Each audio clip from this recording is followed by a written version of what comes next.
안녕하세요. 오늘 저희가 좀 깊이 들여다볼 자료는요, 바로 10년차 직장 생활에서 오는 고민에 대한 천궁스승의 법문 발췌본입니다. 네, 직장 생활 한 10년쯤 되면, 뭐랄까, 익숙해지기도 하지만 또 여러 가지 생각이나 갈등, 그런 게 생길 수 있잖아요. 그렇죠. 딱 그런 시점이죠.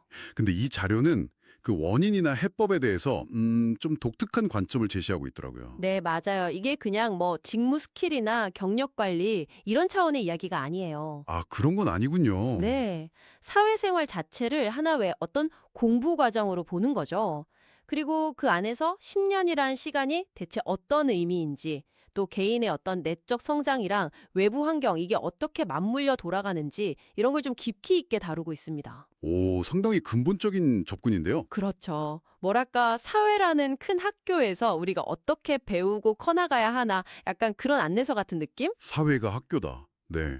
특히 지금 딱 10년 차를 맞아서 여러 고민을 안고 계실 당신에게 이 자료가 좀 새로운 시각을 줄 수 있을지 저희가 한번 같이 파헤쳐 보겠습니다. 좋습니다. 우선 이 자료에서 직장 생활 단계를 나누는 방식부터 좀 흥미로웠어요. 네, 그 비유가 재밌죠. 처음 3년은 사회라는 곳을 배우는 뭐랄까 석사 과정 이렇게 보고요. 네, 그 뒤에 4년, 그러니까 총 7년까지죠. 이때는 박사 과정에 비유를 하더라고요. 맞습니다. 그러니까 7년 차가 되면 자기가 하는 일의 본질을 완전히 꿰뚫어야 한다. 뭐 이런 강조를 해요. 7년 차의 본질을 완전히 파악한다. 오, 이거 기준이 꽤 높은데요? 아하, 그렇죠. 좀 이상적으로 들릴 수도 있어요. 근데 여기서 핵심은 뭐냐면요. 만약에 당신이 10년 차에 어려움을 겪고 있다 그러면 혹시 7년 차까지 했어야 할 그 일의 본질에 대한 이해가 좀 부족했던 건 아닌가 하고 돌아보라는 거죠. 아, 그러니까 10년 차의 어려움이 사실은 그 이전 단계에서의 과제를 제대로 못 마쳤기 때문일 수 있다. 네, 그런 신호로 해석해 볼 수 있다는 거예요. 처음에는 막 사회가 이끌어 주잖아요. 배우고. 근데 7년쯤 지나면 이제 스스로 방향 잡고 가야 하는데 그때 내가 지금 여기서 뭘 하고 있지? 이런 혼란이 온다면 그 지점을 한번 점검해 봐라. 이런 거죠. 그렇군요. 단순히 시간이 흐른다고 되는 게 아니라 그 시간 동안 내가 뭘 제대로 배웠느냐 이게 중요하다는 거네요. 정확합니다. 그래서 이 자료가 계속 강조하는 게 사회를 그냥 돈 버는 곳으로만 보지 말라는 거예요. 아까 말씀하신 거대한 학교라는 관점. 네. 학교에서 이론 배웠으면 사회 나와서는 실제 경험으로 살아있는 공부, 이걸 산 공부라고 표현하는데 이걸 해야 한다는 거죠. 산 공부. 네. 근데 이 공부에는 정해진 매뉴얼이 없다는 게 또 포인트예요. 매뉴얼이 없다? 그럼 좀 막막할 것 같은데요. 어떻게 하라는 걸까요? 그래서 공부하는 자세랑 기록을 엄청 강조해요. 기록이요? 네, 뭐 대학 때 리포트 쓰듯이요. 사회 나와서 겪는 일들, 만나는 사람들, 뭐 환경 변화 이런 것들 속에서 내가 뭘 배우고 느꼈는지 스스로 계속 정리를 하라는 거예요. 성찰하고. 아, 그냥 경험하고 흘려보내는 게 아니라 그렇죠. 예를 들면 뭐 매일 짧게라도 일기를 쓰든가 아니면 뭐 월간, 연간 단위로 내 성장과 과제를 리포트처럼 써보라는 제안도 하고요. 와, 생각해보면 정말 중요한 건데 바쁘다고 놓치기 쉬운 부분이네요, 진짜. 맞습니다. 이런 기록이나 성찰이 없으면 10년이 지나도 경험은 그냥 흩어진 사건들일 뿐이고 이게 자산이 안 된다는 거죠. 그냥 잊혀버리고. 그럼 성장이 정체될 수밖에 없겠네요. 그렇죠. 그래서 네 공부는 네가 하는 거다. 이걸 아주 강조합니다. 어떠세요? 당신은 지난 10년의 경험을 어떻게 자신만의 어떤 리포트로 만들고 계셨나요? 어쩌면 지금 고민의 실마리가 거기에 있을지도 모르죠. 그러게요. 저도 한번 돌아봐야겠네요. 그리고 또 흥미로운 부분이 그런 내적인 문제들이 쌓이면 외부로, 심지어 신체 증상으로 나타날 수도 있다고 하잖아요. 원형 탈모 같은 예를 들면서요. 네, 그 부분. 스트레스나 화가 열이 돼서 위로 뻗쳐서 그렇다는 설명인데 이건 좀 어떻게 받아들여야 할까요? 약간 비과학적인 느낌도 들고. 그렇죠. 뭐 의학적인 설명이라기보다는요, 약간 비유적인 표현으로 보는 게 좋을 것 같아요. 내면의 어떤 불균형, 해결 안 된 감정 찌꺼기들, 이런 게 신체적인 증상으로 드러날 수 있다, 뭐 이런 거죠. 스트레스가 몸에 영향 주는 건 잘 알려진 사실이니까요. 아, 그런 맥락에서. 네. 여기서 중요한 건 뭐냐면 문제의 근본 원인, 그러니까 내 안에 그 처리되지 않은 감정이나 생각, 이걸 다스리는 내공, 이 자료 표현대로라면 질량을 키워야 한다는 거예요. 질량이라는 표현이 또 나왔네요. 이게 정확히 어떤 의미일까요? 물리적인 무게는 아닐 테고. 그렇죠. 여기서 질량은 뭐랄까, 그 사람의 내적인 역량, 정신적인 깊이, 문제 해결 능력, 포용력, 이런 걸 다 합친 개념 같아요. 이 질량이 부족하면 외부 압력이나 내부 갈등을 못 견디고 흔들리거나, 뭐 아까 말씀하신 것처럼 몸으로 신호가 온다거나 이렇게 된다는 거죠. 그러니까 겉으로 드러난 증상만 해결하려 하지 말고 근본적으로 내 안의 힘, 그 질량을 키워야 한다. 맞습니다. 나를 찾는 것, 이게 중요하다고 계속 이야기해요. 내면을 깊이 들여다보고 근본 원인을 찾아서 해결하려는 노력, 그게 필요하다는 거죠. 속에서 끓고 있는데 겉에 찬물만 뿌려선 안 되잖아요. 그렇죠. 네. 질량을 키워서 안에서부터 이걸 삭히고 처리할 힘을 길러야 한다. 지금 당신이 겪는 어려움이 혹시 내면의 어떤 신호는 아닐까요? 음, 내면의 질량, 중요하네요. 그러면서 또 사람은 생긴 대로 논다, 생긴 대로 산다 이런 말도 나오잖아요. 이건 좀 어떻게 해석해야 할까요? 혹시 외모 이야기를 하는 건가 싶기도 하고요. 하하. 네, 언뜻 들으면 오해할 수도 있겠네요. 근데 여기서 생긴 대로라는 게 단순히 외모만 뜻하는 건 아니에요. 물론 뭐 외모 관리의 중요성도 살짝 언급은 되지만, 아, 그런가요?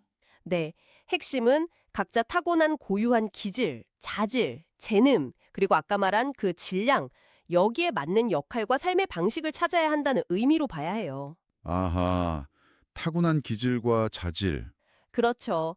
억지로 나랑 안 맞는 옷을 입거나 내 본성이랑 다른 역할을 하려고 하면 거기서 뭔가 삐걱거리고 어려움이 생긴다는 거죠. 그렇군요. 그럼 뭐 요즘 말하는 강점 기반 커리어나 뭐 MBTI 같은 걸로 자기한테 맞는 일 찾는 거랑 좀 비슷한 맥락인가요? 네, 비슷하게 볼 수 있어요. 근데 이 자료는 거기서 한 발 더 나가서요. 이게 그냥 찾는 수준이 아니라 자연의 이치처럼 자기 질량에 맞는 환경과 사람을 딱 만나게 된다는 식으로 설명을 해요. 오, 그건 좀 신기한데요? 특히 재물이랑 실력 관계 설명이 되게 독특해요. 만약에 당신한테 재물이 좀 부족하다. 그러면 그건 지금 재물 많은 환경에서 놀 때가 아니라 일단 네 실력부터 키우는 데 집중하라는 신호일 수 있다는 거예요. 재물이 없으면 실력부터 키워라. 좀 직설적이네요. 네.